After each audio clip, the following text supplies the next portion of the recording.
আসসালামু আলাইকুম, সবাই কেমন আছেন? আশা করি ভালো আছেন। আজকে ভিডিওটা সকাল থেকে শুরু করলাম। আজকে ঘুম থেকে ওঠার পরে আজকে সকালবেলা বাইরে থেকে নাস্তা নিয়ে আসছি। আর আজকে হচ্ছে শুক্রবার। শুক্রবার হচ্ছে ছুটির দিন, তো ভাবলাম আজকে আমারও পুরোপুরি ছুটি নিতে হবে। তো সকালবেলা বাসায় নাস্তা কিনে নিয়ে এসে খাওয়া দাওয়া করে আপার বাসায় চলে আসলাম। এটা হচ্ছে মেজো আপার বাসা, শিবলি আপার বাসায়।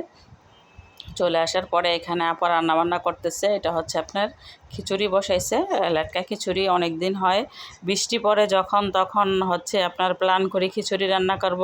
খিচুড়ি রান্না করতে করতে বৃষ্টি চলে যায়, তো আর সেটা হয় না। তো ভাবলাম যে আজকে শুক্রবারের দিন আছে, সবাই বাসায়, আমিও চলে আসছি, তো খিচুড়ি রান্না করতেছে। আর হচ্ছে এটা হচ্ছে আপনার লেটকা খিচুড়ি রান্না করলো। আর ধনেপাতা দিয়ে রসুন টসুন দিয়ে বাগার দিছে। বাগারের ভিতরে একটু দিয়ে দিছি কামরাঙা মরিচ, ভালোই লাগছে অবশ্যই। আর হচ্ছে মুরগির মাংস রান্না করা হয়েছে। আর এটা হচ্ছে বিকেলবেলার ভিডিও। বিকালবেলা হচ্ছে চিকেন ফ্রাই করা হচ্ছে আর নান রুটি বানানো হয়েছে। নান রুটি বানাইতে হলে কিভাবে বানাইতে এটা অনেকেই জানেন, তো পুরো রেসিপিটা আর শেয়ার করলাম না। আটাগুলো মাখায় রাখছিলাম অনেকক্ষণ আগে, তো এখন রুটিগুলো বেলে তারপরে আমি এক এক করে বেলে দিতেছি। আর হচ্ছে সুমাইয়া রুটিগুলো ভাজতেছে। একেবারে হচ্ছে দোকানের নান রুটির মতন হয়েছে, খুবই ভালো লাগছে খেতে।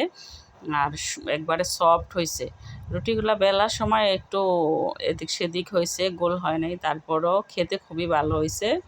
আর আমি যে বানাই দিছি সুমাইয়া বাচ্চা ভালোই হয়েছে। আর আজকের ভিডিওটা এতটুকু পর্যন্তই। আল্লাহ হাফেজ, ভালো থাকবেন।